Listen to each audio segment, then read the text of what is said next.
Dans cette vidéo, on va montrer que E est un irrationnel, c'est-à-dire qu'il n'existe pas de fraction P sur Q avec P et Q entiers, telle que E égale P sur Q. On va rappeler et utiliser beaucoup de théorèmes de terminale. Donc on va détailler le raisonnement et les rappels en 5 grandes étapes. Première étape, si la suite UN est croissante et converge vers L, alors pour tout n, UN est inférieur ou égal à L. Et si de plus la suite UN est strictement croissante, on peut même dire que pour tout n, UN est strictement plus petit que L. Donc, la démonstration, on a une suite croissante, donc U0, alors croissante ou strictement croissante. Là, on va faire pour une suite qui pourrait être constante pour certains termes. Et puis, on a ici L. Et donc, pour démontrer cette propriété, on va faire une démonstration par l'absurde, on va supposer que l'un des termes de la suite dépasse L. Donc, on prend le contraire de ce qu'on veut démontrer, UN inférieur ou égal à L, on va dire, supposons qu'il existe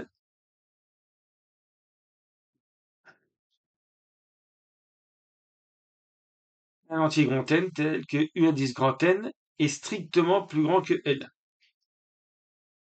Donc là, il y a deux manières de procéder. On peut revenir à la définition d'une limite. L'intervalle moins l'infini U indice grand N est un intervalle ouvert qui contient L. Donc, d'après la définition d'une limite, tous les UN devraient être dans cet intervalle à partir d'un certain rang. Ce qui ne se passe pas puisque on a un nombre fini après U de grand N, comme tous les UN sont plus grands. On sait que UN étant croissante, à partir de U indice grand N, tous les UN sont ici. Donc avant, cet intervalle ne contient que U0, U1, et ça s'arrête à UN-1. Alors que L étant la limite, cet intervalle devrait contenir une infinité au moins de termes de la suite. Donc, contradictoire avec la notion de limite, avec L égale limite de UN. Voilà, puisque quel que soit l'intervalle contenant L, ouvert contenant L, tous les UN devraient être dans cet intervalle. C'est comme ça qu'on définit la limite d'une suite. Et donc, au moins, il devrait y en avoir une infinité. Et même une infinité, ça ne suffit pas toujours. Il faut que tous les UN soient dans l'intervalle à partir d'un certain rang. Et ici, de toute façon, il n'y a qu'un nombre fini de termes dans cet intervalle. Donc, L ne veut pas être la limite de la suite. Donc, s'il y a une contradiction, c'est que l'hypothèse de départ était fausse. Ici, quand j'ai supposé qu'il existait un entier n tel que un était plus grand que L, le contraire, c'est quel que soit n appartenant à grand N, U de n est inférieur ou égal à L. Alors, si la suite est strictement croissante, je vais faire une autre démonstration, je pourrais faire la même en l'adaptant. Maintenant, si UN est strictement croissante, supposons, donc cette fois-ci, on veut montrer que UN est toujours strictement plus petit que L. Donc supposons, on va supposer le contraire, qu'il existe un grand N tel que U de grand N est supérieur ou égal, il faut faire attention, le contraire de strictement inférieur à L, c'est supérieur ou égal à petit l. Alors comme UN est strictement croissante, U indice n plus 1 est strictement plus grand que un, supérieur ou égal à L. Autrement dit, il existe n0 entier tel que u indice n0 est strictement plus grand que grand L. Comme la suite est croissante, pour tout n plus grand que n0, u de n strictement plus grand que u de n0. Alors je vais mettre supérieur ou égal puisque j'ai pris n supérieur ou égal à n0. Et donc, là, je peux utiliser les théorèmes de comparaison. Si on a une suite qui est toujours plus grande qu'une autre suite, donc là, un0, ça représente une constante. Un étant plus grand que a, la limite de un, c'est-à-dire L, est plus grand que u de n0. Ça, c'est L, est plus grand que u de n0, il est strictement plus grand que L. Voilà, c'est pour ça que j'ai été obligé de prendre n plus 1 pour assurer le fait que u de n plus 1 était strictement plus grand que L. Pour arriver, sinon j'aurais pu avoir supérieur ou égal, ça suffisait pas pour avoir une contradiction, tandis que là j'ai L strictement plus grand que L, contradiction,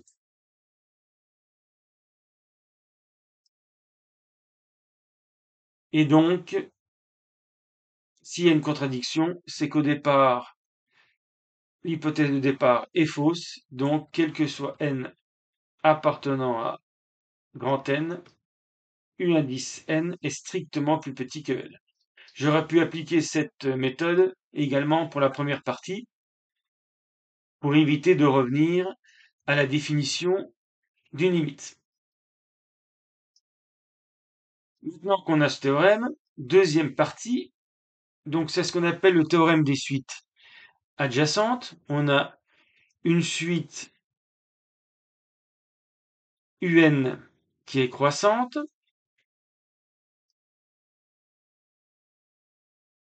une suite Vn qui est décroissante, donc on verra au cours de la démonstration que tous les Vn sont au-dessus de tous les Un, puis on arrive à Vn, tel que, donc Un est croissante, Vn est décroissante, et la limite de la différence entre les deux suites, Vn moins Un, tend vers 0. Alors, on va montrer que les deux suites Un et Vn convergent vers le même réel L, et que ce réel L est toujours compris entre Un et Vn, quel que soit n. Alors, si en plus les suites sont strictement croissantes et strictement décroissantes, on a même, comme tout à l'heure, euh, l'encadrement strict, Un strictement plus petit que L, strictement plus petit que Vn. Alors, on va démontrer ça. Donc, Un et Vn, dans ce cas-là, sont appelées suites adjacentes. Donc, Un croissante, Vn décroissante, et limite de Vn moins Un égale 0. Alors, on va montrer que la suite Vn moins Un est décroissante. Donc, on va calculer Vn plus 1 moins Un plus 1 moins Vn moins Un. Voilà, méthode habituelle pour vérifier qu'une suite est croissante ou décroissante. On regroupe Vn plus 1 moins Vn moins Un plus 1 moins Un. On pourrait vérifier que c'est la même chose. On a simplement mis les Vn et les Un ensemble. Comme Vn est décroissante, ça c'est négatif. Un plus 1 moins Un, comme Un est croissante, c'est positif, mais avec le moins devant. Le tout est négatif, on ajoute deux nombres négatifs. Là, on a le droit de dire que c'est négatif. Et donc la suite Vn moins Un est décroissante et tend vers 0. Donc c'est le même théorème qu'on a vu dans la partie 1. On avait vu que si Un était croissante et qu'elle tendait vers L, on a toujours Un plus petit que L. Eh bien, si une suite Un est décroissante et tend vers L, on aura de même c'est pas la peine de refaire la démonstration, c'est exactement pareil. UN qui sera plus grand que L. Et donc là, Vn moins UN étant décroissant en tête de limite 0, on en déduit que Vn moins UN est toujours positif, donc UN est toujours plus petit que Vn. Donc ça c'est vrai, quel que soit N. Donc maintenant, on peut faire un schéma. La suite U0 est croissante. UN est toujours plus petit que Vn.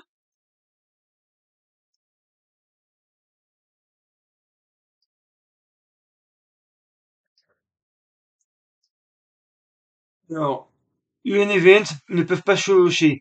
Toutes les termes de la suite UN vont être plus petits que n'importe lesquels des termes de la suite Vn. Mais on n'a pas besoin de le démontrer. Tout ce qu'on a besoin de savoir, c'est que la suite UN est croissante et le plus grand des termes de la suite Vn, c'est V0. Donc comme UN est plus petit que Vn et que la suite Vn est décroissante, Vn est plus petit que V0. Donc UN est croissante et majorée par V0. Donc UN, alors il faut prendre V0 et pas Vn, hein, parce que pour ce théorème, il faut que ça soit une constante. Croissante et majorée par V0. Donc UN est convergente vers une limite L. Alors, même chose, Vn est décroissante et minorée par U0.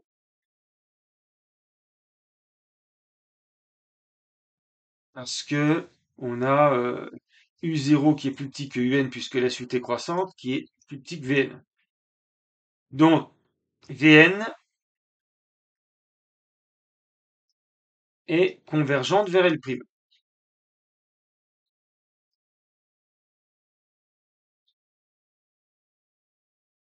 Alors, comme UN est croissante de limite L, on a, d'après la partie 1, UN qui est plus petit que L. Et on a L' qui est plus petit que Vn, puisque la suite Vn décroissante vers L'. Maintenant, il reste à montrer que L égale L'. Alors, limite, on a vu que limite de Vn moins UN, c'était 0. Mais c'est aussi, maintenant qu'on sait qu'elles sont convergentes, limite de Vn moins limite de UN, propriété sur les limites, égale L' moins L. Donc L' moins L égale 0. Donc L' égale L. Et donc là, ça donne UN plus petit que L, plus petit que Vn. Donc là, ça confirme que les UN étant toujours plus petits que L et les Vn toujours plus grands que L, il n'y aura jamais de chevauchement entre des termes de la suite UN et des termes de la suite Vn. Là, vous avez L. À gauche, vous avez tous les UN. Et à droite, vous avez de L, vous avez tous les Vn. Alors, bien sûr, si UN est strictement croissante, on a UN partie 1 strictement plus petit que L. Et si Vn est strictement décroissante, on a L strictement plus petit que Vn. Donc ça a été démontré ici dans la partie 1.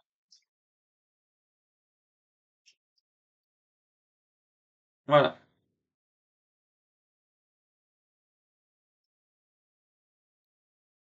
Donc ça, ce sont des rappels préliminaires. Alors les suites adjacentes, c'est plus tout à fait au programme, mais ça se redémontre très facilement avec des niveaux de théorème de terminale. Alors maintenant, on passe vraiment au cœur du problème pour montrer que E est irrationnel. Donc on va considérer cette suite d'intégrales. Intégrale de 0 à 1 moins x puissance n sur factoriel n exponentielle de x dx. On va calculer R0, R1. On va montrer que Rn tend vers 0. On va montrer que, on va trouver une relation entre Rn et Rn plus 1. Et puis, Tout ça pour montrer que E, la constante E, s'exprime en fonction des factoriels et de cette intégrale. Alors, R0, c'est intégrale de 0 à 1. Donc, 1 moins x puissance 0, ça fait 1. 0 factoriel, par convention, c'est 1. Il reste exponentielle dx. Donc, exponentielle de x, c'est une primitive entre 0 et 1. Ça fait e moins 1. Donc ça, c'est pas compliqué. R0, c'est e moins 1. Alors maintenant, R1. Là, ça va un peu se compliquer. Intégrale de 0 à 1. Alors, 1 moins x puissance 1 sur factoriel 1, ça fait 1 moins x. Exponentielle de x dx. Donc là, on va faire une intégration par partie. Donc, revoir les intégrations par partie. Donc, on va prendre v' égale exponentielle de x, donc ça reste à exponentielle de x. Et on va prendre u 1 moins x. Donc là, on a uv entre 0 et 1, moins, et là, on va dériver le 1 moins x, ça fait moins 1 par exponentielle de x entre 0 et 1. Donc, moins et moins, on va mettre plus. On remplace, donc pour 1, ça fait 0. Ensuite, pour 0, ça fait 1. Exponentielle de 0, ça fait 1, mais il faut faire moins, donc moins 1, plus, même calcul ici tout à l'heure, e moins 1, ce qui donne e moins 2. Donc on a déjà calculé R0 et R1. Deuxième question, donc ça c'était la question A. Question B, montrer qu'on peut encadrer en fait Rn pour pouvoir appliquer le théorème des gendarmes et montrer que la limite de Rn c'est 0. Donc il va falloir encadrer ce qu'il y a dans l'intégrale. On va utiliser, si f par exemple est positif, plus petit que g, alors ça pourrait être une autre fonction à la place de 0, sur tout un intervalle AB, eh bien, on a le droit de faire ça. Donc là, c'est 0, somme de A à B de f, somme de A à B de g. Alors, sur 0,1, on a, donc ça veut dire que x est entre 0 et 1. Donc moins x, 1 entre moins 1 et 0, et donc 1 moins x est lui aussi entre 0 et 1. Donc 1 moins x puissance n, il n'y a pas de problème, c'est positif, donc c'est entre 1 puissance n et 0 puissance n. Ou bien on multiplie 1 moins x par lui-même n fois, donc on multiplie l'encadrement n fois par lui-même, étant donné que tous les encadrements sont dans la partie positive. Ensuite, exponentielle de x, c'est une fonction croissante, donc c'est compris entre exponentielle de 0, donc c'est positif, c'est plus grand que 1, et c'est plus petit que e. On fait le produit, exponentielle de x par 1 moins x puissance n, est plus grand que 0, et plus petit que e. On divise partout par factoriel n, donc là ça change rien, et là on a bien ceci, c'est une constante. Donc quand on intègre une constante, c'est pas la peine de faire par les primitives, on sait que c'est m fois b moins a. Donc cette inégalité qui est vraie sur 0,1, je vais pouvoir l'intégrer. Donc quand une fonction est positive sur un intervalle, son intégrale aussi.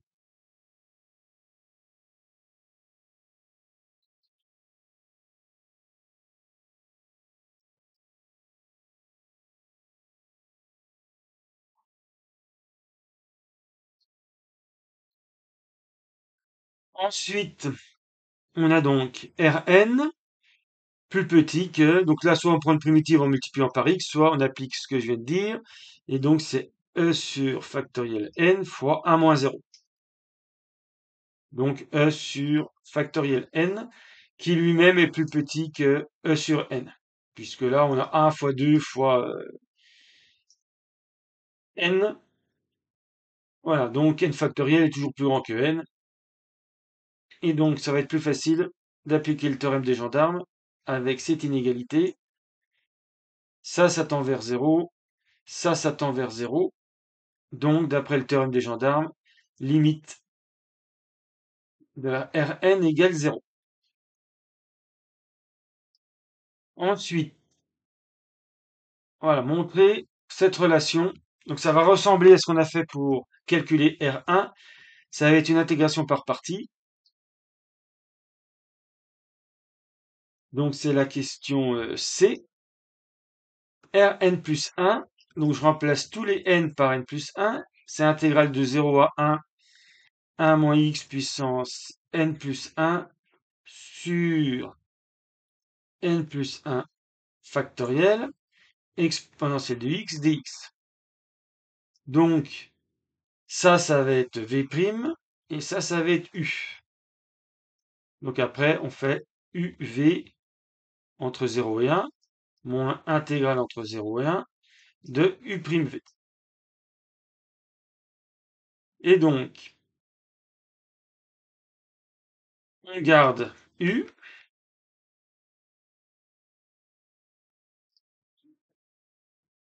Ensuite, on prend une primitive d'exponentielle de x, mais c'est exponentielle de x elle-même, moins intégrale de 0 à 1. Et maintenant, il va falloir dériver u.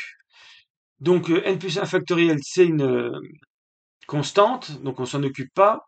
On dérive 1 moins x puissance n plus 1. Donc, ça fait n plus 1 moins x puissance n. Donc, c'est la dérivée de u puissance n, u puissance n moins 1 fois u'. Pour oublier le u'. Donc là, je l'ai pas encore écrit. Donc là, comme j'ai n plus 1 à la place de n, c'est bien n plus 1 u puissance n. Il y a le u' qui vaut dérivée de 1 moins x moins 1. Donc je vais mettre ici plus. Il y a un moins ici que je vais mettre avec celui-là. Et puis il reste exponentielle de x sur n plus 1 factoriel. Donc surtout pas dériver u sur v. Là, c'est une constante, on s'en sortirait pas. Égal. Maintenant, je remplace x par 1. Donc le premier terme, ça va faire 0. Ici, je remplace x par 0. Exponentielle de 0, ça vaut 1. Là, ça vaut 1. Il me reste 1 sur n plus 1 factoriel, mais avec un moins devant, puisque c'est la valeur pour 1 moins la valeur pour 0. Plus, ici, n plus 1 sur n plus 1 factoriel. Je peux simplifier en haut et en bas par n plus 1. Il va me rester intégrale de 0 à 1. 1 moins x puissance n exponentielle de x sur n factoriel. Puisque n plus 1 factoriel, c'est n plus 1 par n factoriel. Donc, on peut simplifier les n plus 1. Il reste ici n factoriel. Et on reconnaît Rn. Donc, tout ça, c'était Rn plus 1 égale moins 1 sur n plus 1 factoriel plus Rn. Ou, c'est plus pratique de l'écrire. Alors, c'est ce qui était demandé d'ailleurs. Rn, je passe ça de l'autre côté, égale 1 sur n plus 1 factoriel plus Rn plus 1.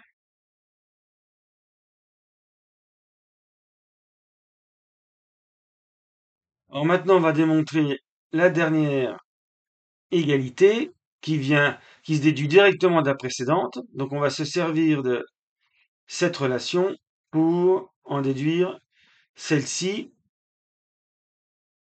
C'est un grand classique, plusieurs manières de faire. Donc on a Rn égale 1 sur n plus 1 factoriel plus Rn plus 1.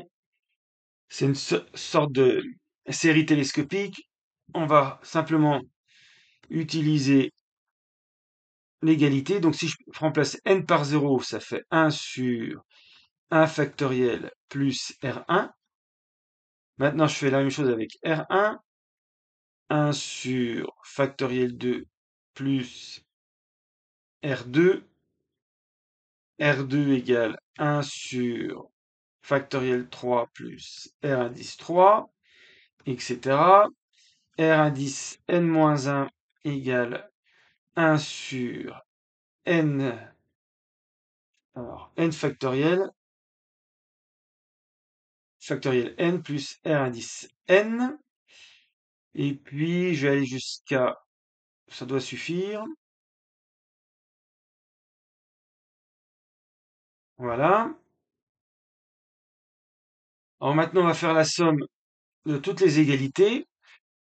Donc, on a R0 plus R1 plus Rn-1 égale, ici, on fait la somme de k égale 1 jusqu'à n de 1 sur factoriel k, plus R1, plus R2, plus Rn-1, puisque là, on a un Rn-1 ligne précédente, plus Rn.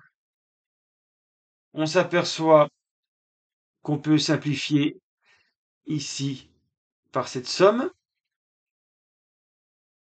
Il reste R0 égale somme de k égale 1 à n de 1 sur factoriel k plus Rn.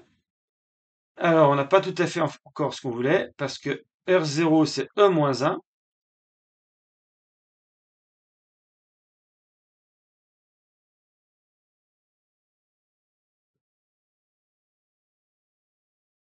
Et donc, E, c'est 1, mais 1, c'est 1 sur factoriel 0, plus somme de k égale 1 jusqu'à n de 1 sur factoriel k, plus Rn. Donc, on a 1 sur 0 factoriel, plus 1 sur 1 factoriel, jusqu'à 1 sur n factoriel.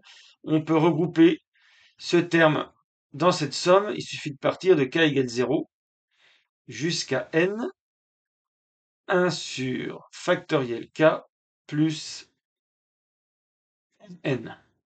Donc on a réussi à exprimer E en fonction de Rn et des factoriels. Ensuite, quatrième partie, on se rapproche du dénouement qui va être de montrer que E est irrationnel. Alors on pose UN égale somme de k égale 0 jusqu'à n de 1 sur factoriel k, et Vn c'est UN plus 1 sur n fois n factoriel. Alors première question, montrer que limite de UN égale E. Alors, d'après ce qu'on a montré tout à l'heure, ici, E, c'est, ici, c'est UN plus Rn. D'après, voilà, donc, E égale UN plus Rn, ou UN égale E moins Rn, mais on a démontré précédemment que limite de Rn, c'était 0, donc limite de UN égale E. Donc une première propriété assez intéressante, c'est que quand on fait la somme de k égale 0 jusqu'à n de 1 sur factoriel k, et quand n tend vers l'infini, on se rapproche de i.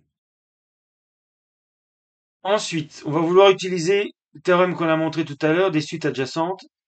Donc on va montrer que la suite un est croissante, que la suite vn est décroissante, et que limite de vn moins un égale 0. Pour pouvoir appliquer, et donc le c va en découler d'après ce qu'on aura montré sur les suites adjacentes. C'était la deuxième question. Non, non. Pourquoi est-ce que UN est croissante? Ça, c'est simple. UN, c'est somme de k égale 0 jusqu'à n de 1 sur factoriel k. Et donc UN plus 1, c'est somme de k égale 0 jusqu'à n plus 1 de 1 sur factoriel k. Donc on a ajouté CUN et on a rajouté 1 sur factoriel n plus 1.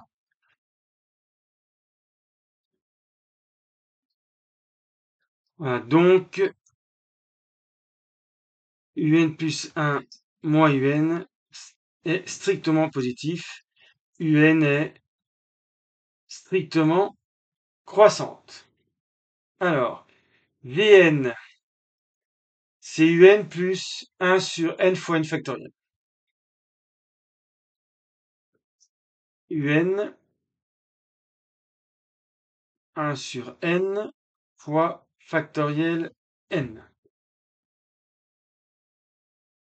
Donc Vn plus 1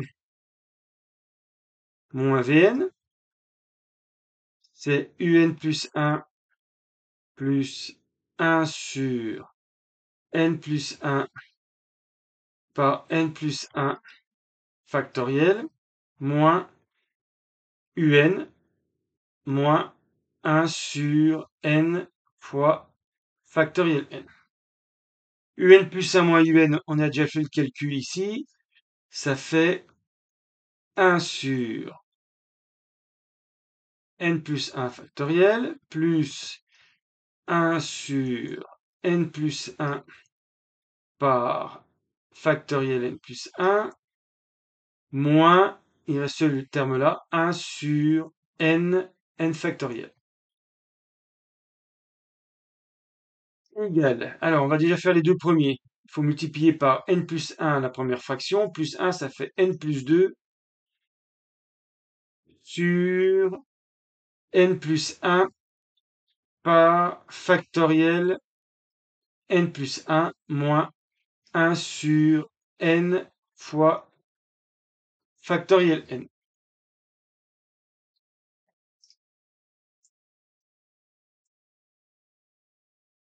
On va mettre au même dénominateur. Donc là, il suffit de multiplier par n, et donc là par n. Là, on a déjà n, on a déjà factoriel n. Donc, il faut rajouter le n plus 1 et le n plus 1 du factoriel. Donc, il faut multiplier par n plus 1 au carré. Et ici, par n plus 1, n plus 1. Donc là, on a le n fois n plus 1 qu'on a ici. Et puis là, n factoriel fois n plus 1, ça fait n plus 1 factoriel. Donc, il reste n carré plus 2n moins n carré moins 2n moins 1, le tout sur un dénominateur qui est positif, et donc on a moins 1 sur d qui est négatif, donc après simplification du numérateur. Donc ça, c'était Vn plus 1 moins Vn, donc Vn est strictement décroissante. Ensuite, Vn moins Un, c'est 1 sur n fois factoriel n, c'est plus petit que 1 sur n, c'est plus grand que 0. Théorème des gendarmes, limite de Vn moins Un égale 0. Donc on reprend ce qu'on avait trouvé avec la deuxième partie. Voilà. Si la suite UN, voilà, si la suite UN est croissante, Vn décroissante, limite de Vn moins Un égale 0, les suites UN et Vn convergent vers le même réel L. Et pour tout n, alors là, comme on est dans le cas strictement croissante et strictement décroissante, on a même Un strictement plus petit que L, strictement plus petit que Vl.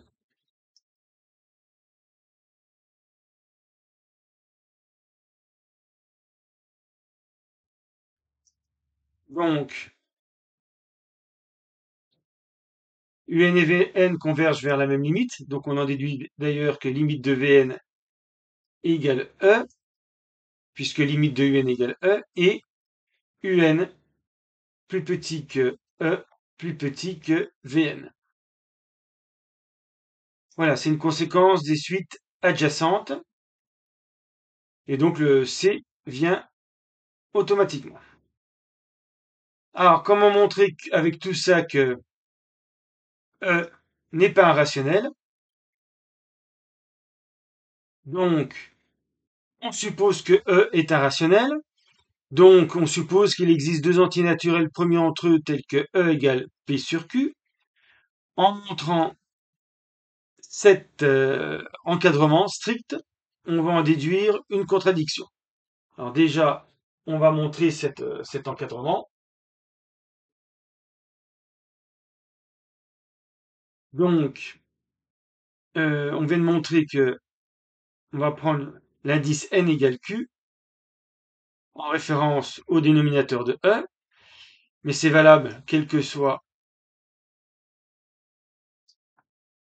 l'indice, donc on peut choisir n égale q. Voilà, on va multiplier donc par q factoriel comme demandé.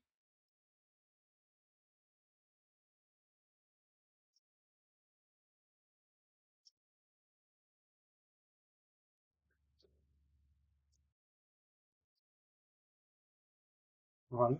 Alors maintenant, on va remplacer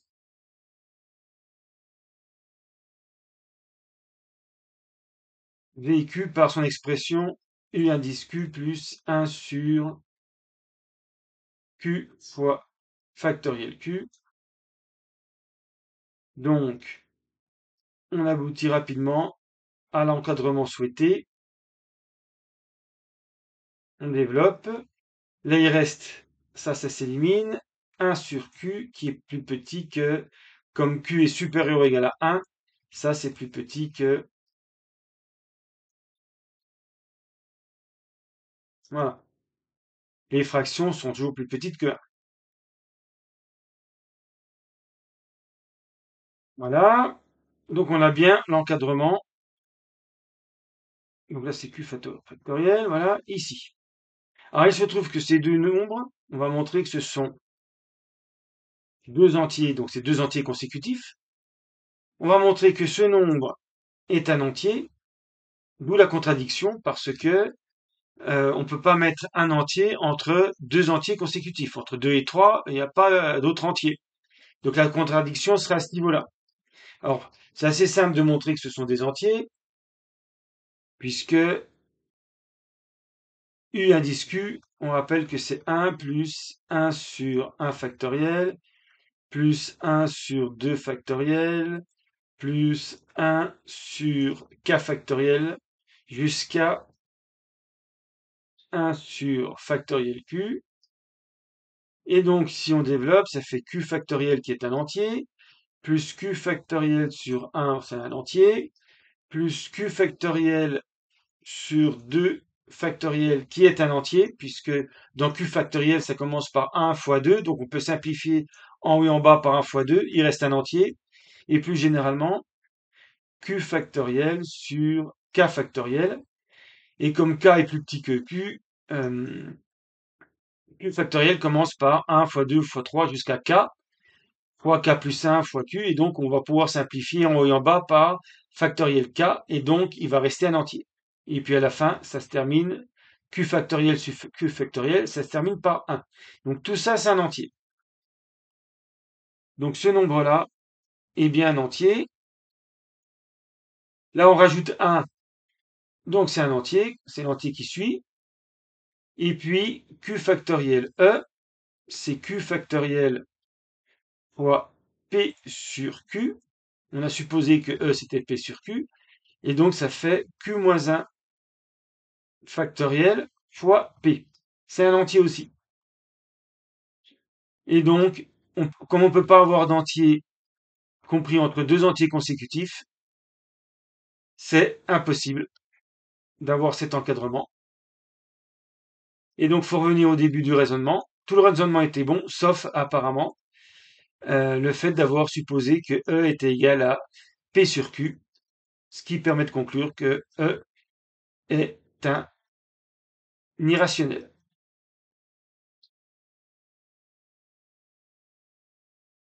Fin de la vidéo.